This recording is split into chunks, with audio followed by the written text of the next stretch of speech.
ಓಂ ಇದಂ ವಿಷ್ಣುರ್ವಿಚಕ್ರಮೇ ತ್ರೇಧಾ ನಿದಧೇ ಪದಂ ಸಮೂಢಮಸ್ಯ ಪಾಗುಂ ಸುರೇ. ಶ್ರೀ ಗುರುಭ್ಯೋ ನಮಃ. ಇವತ್ತಿನ ದಿವಸ ಧನುರ್ಮಾಸದ ಬಗ್ಗೆ ಒಂದಷ್ಟು ಚಿಂತನೆಯನ್ನು ಮಾಡುವಂಥದ್ದು. ಧನುರ್ಮಾಸ ಅಂದರೆ ಏನು ಅಂತ ಮೊದಲಿಗೆ ತಿಳ್ಕೊಳ್ಳೋಣ.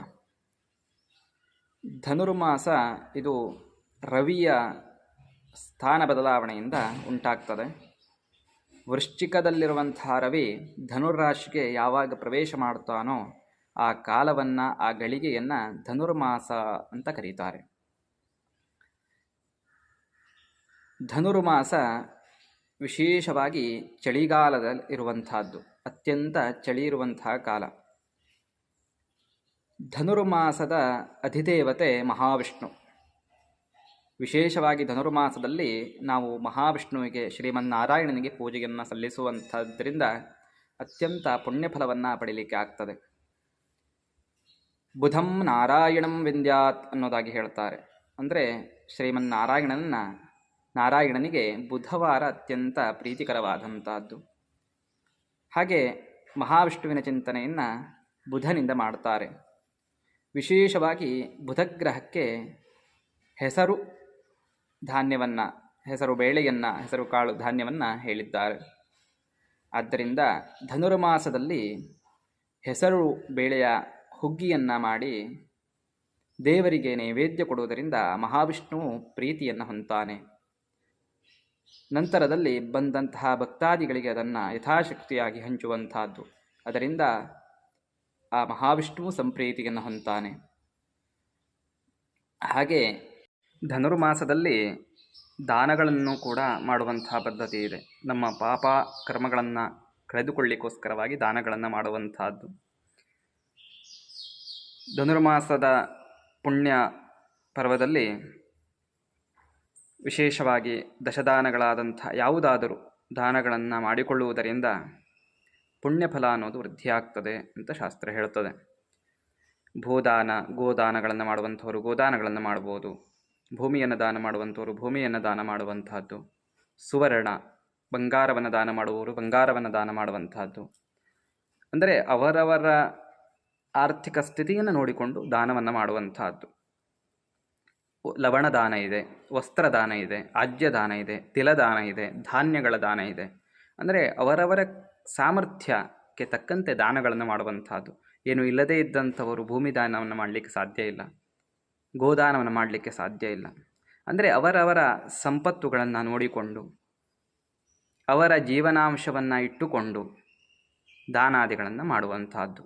ಅಂದರೆ ದಾನಗಳಿಂದ ಅವರಿಗೆ ಹೊರೆಯಾಗಬಾರ್ದು. ಆ ಮಾಡುವಂತಹ ದಾನ ಅವರ ಮನಸ್ಸಿಗೂ ಖುಷಿ ಇರಬೇಕು. ನಾನು ಕೊಡ್ತಾ ಇರುವಂತಹದ್ದು ನನಗಲ್ಲ ಎನ್ನುವ ಭಾವನೆಯಿಂದ ಕೊಡಬೇಕು. ಆದ್ದರಿಂದ ಅವರವರ ಆರ್ಥಿಕತೆಯನ್ನು ನೋಡಿಕೊಂಡು ಅನೇಕ ರೀತಿಯ ದಾನಗಳಿದೆ. ಅದರಲ್ಲಿ ಅವರ ಕೈಯಲ್ಲಿ ಯಾವುದು ಸಾಧ್ಯವೋ ಅದನ್ನು ಪ್ರೀತಿಯಿಂದ, ಭಕ್ತಿಯಿಂದ ಬ್ರಾಹ್ಮಣೋತ್ತಮರಿಗೆ ಕೊಡುವಂತಹದ್ದು. ಬ್ರಾಹ್ಮಣರಿಗೆ ಯಾಕೆ ಕೊಡಬೇಕು ಅಂದರೆ, ವೇದಾಧ್ಯಯನ ಮಾಡಿದಂತಹ ಬ್ರಾಹ್ಮಣರು, ಜಪಾನುಷ್ಠಾನ ಮಾಡುವಂತಹ ಬ್ರಾಹ್ಮಣರಿಗೆ ದಾನಾದಿಗಳನ್ನು ಮಾಡುವಂತಹದ್ದು. ಯಾಕಂದರೆ ನೀವು ಮಾಡಿದಂತಹ ಪಾಪಕರ್ಮಗಳು ನಶಿಸಬೇಕು ಅಂದರೆ ಆ ತೆಗೆದುಕೊಂಡಂತಹ ದಾನಕ್ಕೆ ಸರಿಯಾದಂತಹ ಜಪತಪಗಳು ಆಗಬೇಕು. ಆ ಜಪತಪ ಅನುಷ್ಠಾನ ಇರುವಂಥವರಿಗೆ ಕೊಟ್ಟಾಗ ಮಾತ್ರ ನಿಮ್ಮ ಪಾಪಕರ್ಮಗಳು ದೂರವಾಗ್ತದೆ. ಆದ್ದರಿಂದ ಬ್ರಾಹ್ಮಣರಿಗೆ ದಾನ ಮಾಡಬೇಕು ಅಂತ ಹೇಳ್ತಾರೆ. ಕೊಟ್ಟಂತಹ ದಾನದಿಂದ ಆ ಬ್ರಾಹ್ಮಣರು ಸಂತುಷ್ಟಿಯನ್ನು ಹೊಂದಿ ಭಕ್ತಿಯಿಂದ, ಒಂದು ಒಳ್ಳೆಯ ಮನಸ್ಸಿನಿಂದ ನಿಮ್ಮನ್ನು ಆಶೀರ್ವದಿಸಬೇಕು. ಅಂದಾಗ ಆ ಕೊಟ್ಟಂತಹ ದಾನಕ್ಕೆ ಫಲ ಅನ್ನೋದು ಸಿಗ್ತದೆ. ಆದ್ದರಿಂದ ಧನುರ್ಮಾಸದ ಶುಭ ಸಂದರ್ಭದಲ್ಲಿ ದಾನಾದಿಗಳನ್ನು ಮಾಡುವುದರಿಂದ ಪುಣ್ಯವನ್ನು ಸಂಗ್ರಹಿಸಿಕೊಳ್ಳಬಹುದು. ನೋಡಿ, ಧನುರ್ಮಾಸ ಇದು 1 ತಿಂಗಳ ಕಾಲ ಇರುವಂತಹದ್ದು. ರವಿ ಯಾವಾಗ ಧನುರಾಶಿಯನ್ನು ಬಿಟ್ಟು ಮಕರಕ್ಕೆ ಪ್ರವೇಶ ಮಾಡ್ತಾನೋ ಆವಾಗ ಧನುರ್ಮಾಸ ಮುಕ್ತಾಯಗೊಳ್ಳುತ್ತದೆ. ಧನುರ್ಮಾಸಗಳಲ್ಲಿ ಕೆಲವೊಬ್ಬರು ವಿವಾಹ, ಮುಂಜಿ, ಗೃಹ ಪ್ರವೇಶಾದಿ ಶುಭ ಕಾರ್ಯಗಳನ್ನು ಮಾಡೋದಿಲ್ಲ. ಇದನ್ನು ಶೂನ್ಯ ಮಾಸ ಅಂತ ಪರಿಗಣಿಸ್ತಾರೆ. ಹಾಗೆ ಇನ್ನು ಕೆಲವರು ಅದನ್ನು ಶೂನ್ಯ ಮಾಸವನ್ನಾಗಿ ಪರಿಗಣನೆ ಮಾಡಿ ಪುಷ್ಯ ಮಾಸಗಳಲ್ಲಿ ಪೂಜಾ ಕೈಂಕರ್ಯಗಳನ್ನು ಮಾಡೋದಿಲ್ಲ. ಕೆಲವೊಂದು ಕಡೆ ಧನುರ್ಮಾಸ ನಿಷಿದ್ಧ ಇದೆ, ಕೆಲವೊಂದು ಕಡೆ ಪುಷ್ಯಮಾಸ ನಿಷಿದ್ಧ ಇದೆ. ಹಾಗೆ ಧನುರ್ಮಾಸಗಳಲ್ಲಿ ಮಾಡಿದಂತಹ ಶುಭ ಪೂಜೆಗಳಿಗೆ ಅಷ್ಟೊಂದು ಫಲದಾಯಕ ಆಗಿರುವುದಿಲ್ಲ. ಕೇವಲ ವಿಷ್ಣುವಿನ ಸ್ಮರಣೆಗೆ ನಾವು ಆ ಕಾಲವನ್ನು ಮೀಸಲಿಡಬೇಕು ಅಂತ ಒಂದಷ್ಟು ಕಡೆ ಹೇಳ್ತಾರೆ. ಅಂದರೆ ವಿಷ್ಣು ಸಂಬಂಧಪಟ್ಟಂತಹ ಭಜನೆಗಳನ್ನು, ಭಗವದ್ಗೀತೆಗಳನ್ನು, ರಾಮಾಯಣ ಮಹಾಭಾರತ ಆದಿ ಪುಣ್ಯ ಗ್ರಂಥಗಳನ್ನು ಪಠಿಸುವಂತಹದ್ದು, ಜಪತಪಗಳನ್ನು ಆಚರಣೆ ಮಾಡಲಿಕ್ಕೆ ಒಳ್ಳೆಯದು ಅಂತ ಹೇಳ್ತಾರೆ.